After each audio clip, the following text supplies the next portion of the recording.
kebajikan. Perkenalkan, nama saya Melindri Putri Petelo dari kelas I Fakultas Psikologi. Pada video kali ini saya akan menjelaskan tentang perkembangan ilmu pada zaman Islam. Sejak awal kelahirannya, Islam sudah memberikan penghargaan yang begitu besar kepada ilmu. Sebagaimana sudah diketahui bahwa Nabi Muhammad ketika diutus oleh Allah sebagai Rasul, hidup dalam masyarakat yang terbelakang, di mana paganisme tumbuh menjadi sebuah identitas yang melekat pada masyarakat Arab masa itu. Kemudian Islam datang menawarkan cahaya penerang yang mengubah masyarakat Arab jahiliyah menjadi masyarakat yang berilmu dan beradab. Selanjutnya kita akan masuk ke inti pembahasannya, yaitu tentang sejarah dan perkembangan ilmu dalam Islam. Untuk memudahkan pemahaman kita, penulis mencoba membagi sejarah perkembangan ilmu dalam Islam dalam beberapa zaman seperti uraian berikut. Yang pertama adalah penyampaian ilmu dan filsafat Yunani ke dalam dunia Islam. Pengalihan pengetahuan ilmiah dan filsafat Yunani ke dalam Islam dan penerapan serta pengintegrasian pengetahuan itu oleh umat Islam merupakan sebuah catatan sejarah yang unik. Dalam sejarah peradaban manusia, amat jarang ditemukan suatu kebudayaan asing dapat diterima sedemikian rupa oleh kebudayaan lain, yang kemudian menjadikan landasan bagi perkembangan intelektual dan pemahaman filosofinya. Dalam perjalanan ilmu dan juga filsafat di dunia Islam, pada dasarnya terdapat upaya rekonsiliasi dalam arti mendekatkan dan mempertemukan dua pandangan yang berbeda. Bahkan seringkali ekstrim antara pandangan filsafat Yunani seperti filsafat Plato dan Aristoteles dengan pandangan keagamaan dalam Islam yang seringkali menimbulkan benturan-benturan. Sebagai contoh konkret, dapat disebutkan bahwa Plato dan Aristoteles telah memberikan pengaruh yang besar pada mazhab-mazhab Islam, khususnya mazhab eklektisisme. Al-Farabi dalam hal ini memiliki sikap yang jelas karena ia percaya pada kesatuan filsafat dan bahwa tokoh-tokoh filsafat harus bersepakat di antara mereka sepanjang yang menjadi tujuan mereka adalah kebenaran. Bahkan bisa dikatakan para filosof muslim mulai dari Al-Kindi sampai Ibn Rushd terlibat dalam upaya rekonsiliasi tersebut dengan cara mengemukakan pandangan-pandangan yang relatif baru dan menarik. Usaha-usaha mereka pada gilirannya menjadi alat dalam penyebaran filsafat dan penetrasinya ke dalam studi-studi keislaman lainnya. Dan tak diragukan lagi, upaya rekonsiliasi oleh para filosof muslim ini menghasilkan afinitas dan ikatan yang kuat antara filsafat Arab dan filsafat Yunani. Selanjutnya, ketika berbicara tentang proses penyampaian ilmu dan filsafat Yunani ke dalam Islam, kita harus melihat sisi lain yang juga menunjang keberhasilan Islam dalam menemukan dan mengembangkan ilmu pengetahuan. Sisi lain itu adalah aktivitas penerjemahan. Menurut C.A.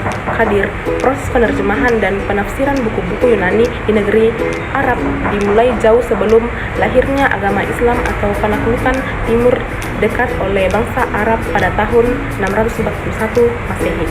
Jauh sebelum umat Islam dapat menaklukkan daerah-daerah di Timur Dekat, pada saat itu Suriah merupakan tempat bertemunya dua kekuasaan dunia, Romawi dan Persia. Atas dasar itu, bangsa Suriah disebut-sebut memainkan peran penting dalam penyebaran kebudayaan Yunani ke timur dan barat.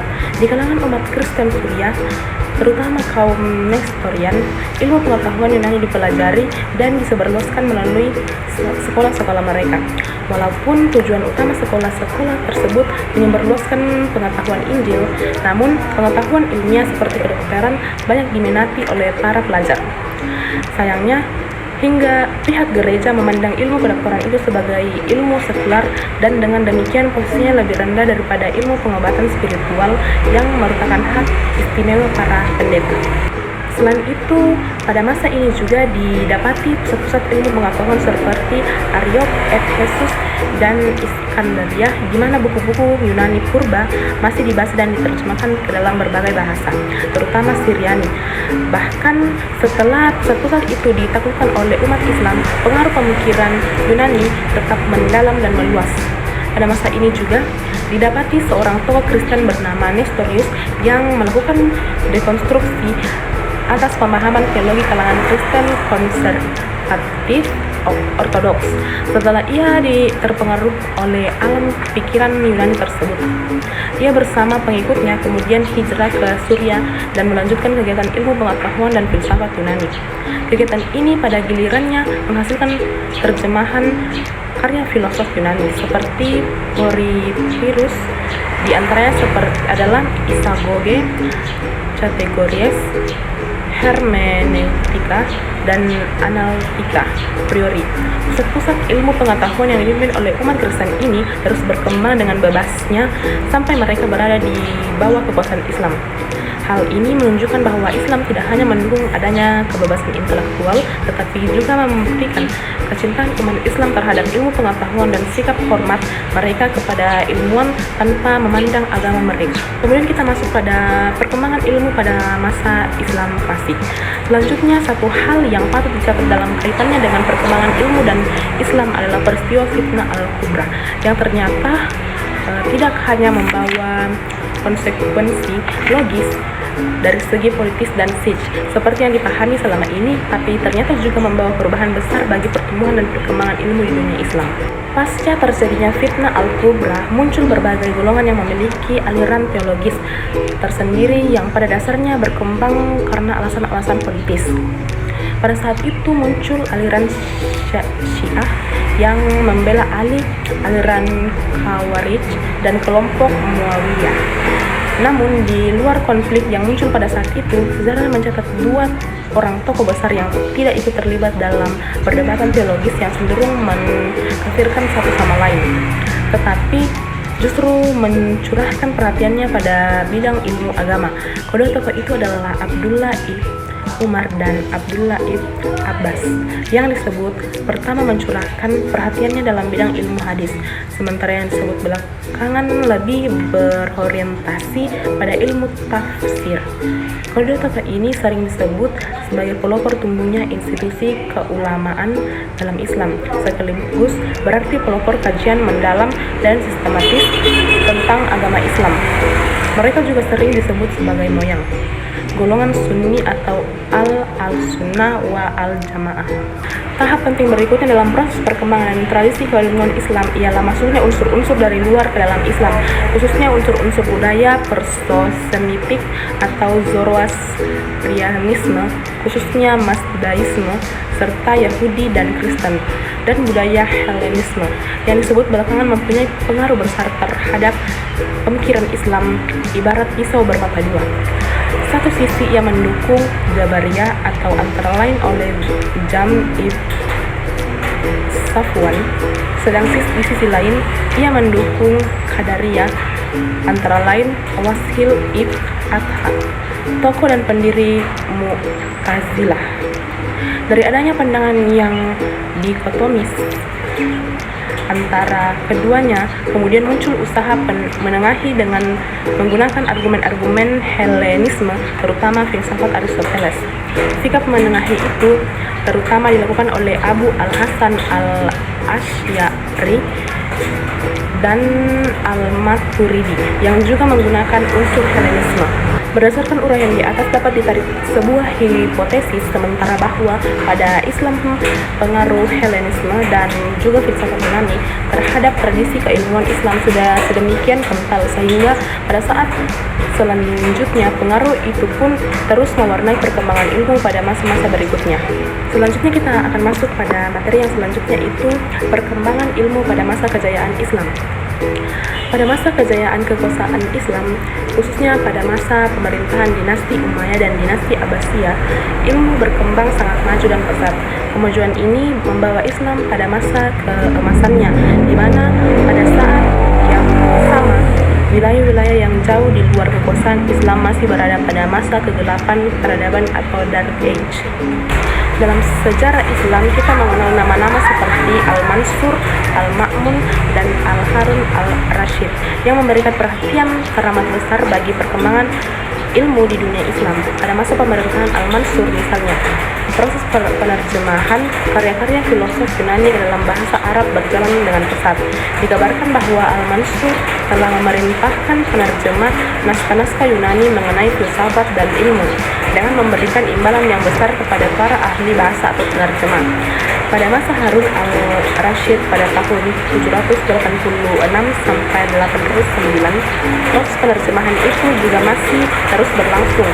Harun memerintahkan Yuhanna atau Yahya ibn Masawai seorang dokter istana untuk menerjemahkan buku-buku kuno mengenai kedokteran. Di masa itu juga diterjemahkan karya-karya dalam bidang astronomi seperti Siddhanta, sebuah risalah India yang diterjemahkan oleh Muhammad Ibrahim Al-Fazari. Pada masa selanjutnya oleh Al-Khawarizmi, Siddhanta ini dibuat versi baru terjemahannya dan diberikan komentar-komentar. Selain itu juga ada Quadripartitus, karya Purdeni, dan karya-karya bidang astrologi yang diterjemahkan oleh satu tim sarjana. Perkembangan ilmu selanjutnya berada pada masa pemerintahan Al-Ma'mun. Ia adalah seorang pengikut Mu'tazilah dan seorang rasionalis yang berusaha memaksakan pandangannya kepada rakyat melalui mekanisme negara. Walaupun begitu, ia telah berjasa besar dalam mengembangkan ilmu di dunia Islam dengan membangun Bait al-Hikmah yang terdiri dari sebuah perpustakaan, sebuah observatorium, dan sebuah departemen penerjemahan. Orang terpenting di Bait al-Hikmah adalah Hunain, seorang murid Massawah yang telah berjasa menerjemahkan buku-buku Plato, Aristoteles, Galenus, Apollonius, dan Archimedes. Selanjutnya pada masa pertengahan abad ke-10 muncul dua penerjemah terkemuka, yaitu Yahya ibn Abi dan Abu Ali Isa ibn Ishaq ibn Zerah. Yahya banyak memperbaiki terjemahan dan menulis komentar mengenai karya-karya Aristoteles seperti Categories, Sophis, Poetis, Metaphysis, dan karya Plato seperti Timaeus dan Laus.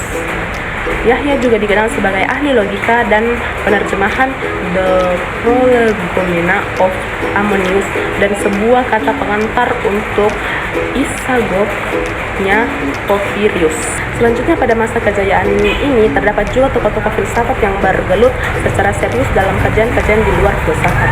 Hal ini bisa dipahami karena adanya kenyataan bahwa mereka menganggap ilmu-ilmu rasional sebagai bagian filsafat. Atas dasar inilah mereka memperlakukan persoalan-persoalan fisika sebagaimana mereka memperlakukan masalah-masalah yang bersifat metafisik.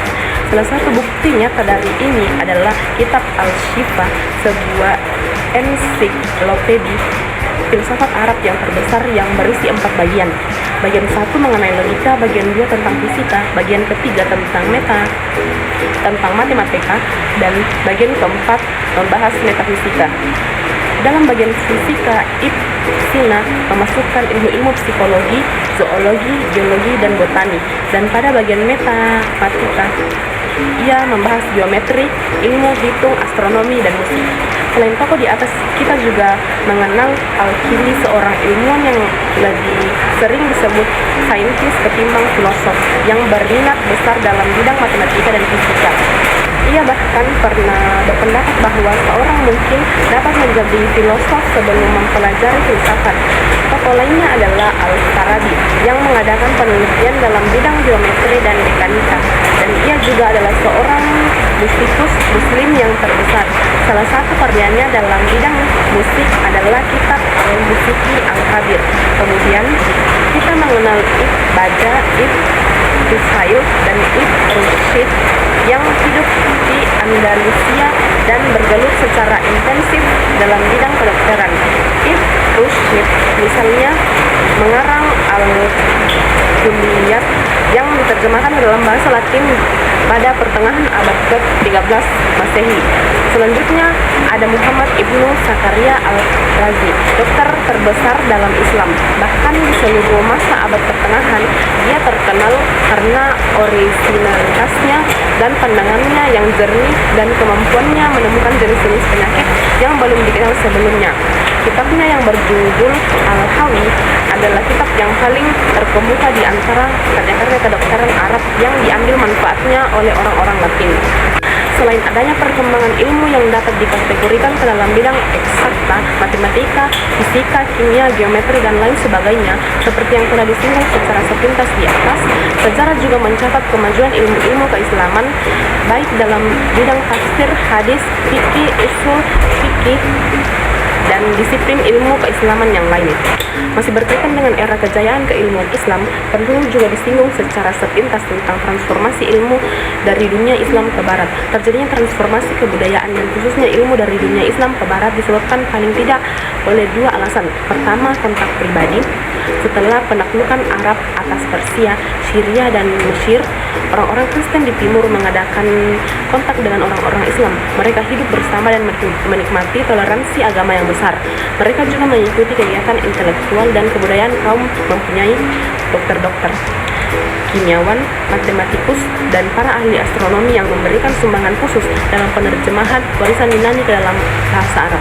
Terjadinya kontak pribadi ini juga disebabkan karena Byzantium secara geografis berdekatan dengan dunia Islam. Dari sinilah kemudian gagasan-gagasan Barat masuk ke dunia Islam dan sebaliknya gagasan-gagasan dari dunia Islam masuk ke Barat, khususnya sesudah Perang Salib. Alasan kedua, adanya kegiatan penerjemahan, tidak dapat dipungkiri kebudayaan Islamlah yang mendorong orang-orang Latin melakukan penerjemahan. Setelah mengenal sebagian khazanah kebudayaan Islam, mereka lalu memperkaya pengetahuan mereka tentangnya. Mereka pernah mencoba penerjemahan Al-Quran pada abad ke-10 Masehi. Namun gerakan penerjemahan yang sesungguhnya baru bermula pada abad ke-12. Toledo dan Palermo adalah dua pusat penerjemahan terbesar saat itu yang banyak mengoleksi sumber-sumber Arab berkat perantaraan orang Yahudi dan hubungan mereka dengan orang-orang Kristen dan Islam. Kemudian kita masuk pada masa keruntuhan tradisi keilmuan dalam Islam. Abad ke-18 dalam sejarah Islam adalah abad yang paling menyedihkan bagi umat Islam dan memperoleh catatan buruk bagi peradaban Islam secara universal, seperti yang diungkapkan oleh Lord Stoddard bahwa menjelang abad ke-18 dunia Islam telah merosot ke tingkat yang terendah. Dalam bukunya The Reconstruction of Religion Thought in Islam, Iqbal mengatakan bahwa salah satu penyebab utama kematian semangat ilmiah di kalangan umat Islam adalah diterimanya paham Yunani mengenai trinitas yang pada pokoknya bersifat statis, sementara jiwa Islam adalah dinamis dan berkembang. Sebab lain yang menyebabkan kehancuran tradisi keilmuan Islam adalah persepsi yang keliru dalam memahami pemikiran Al-Ghazali. Orang umumnya mengecam Al-Ghazali karena ia menolak filsafat seperti yang ia tulis dalam Tahafut al-Falasifahnya. Padahal ia sebenarnya menawarkan sebuah metode yang ilmiah dan rasional, dan juga menekankan pentingnya pengamatan dan analisis serta sifat skeptis. Demikianlah materi dari saya tentang perkembangan ilmu pada masa kejayaan Islam. Jika ada salah satu dari saya, mohon dimaafkan. Sekian dan terima kasih.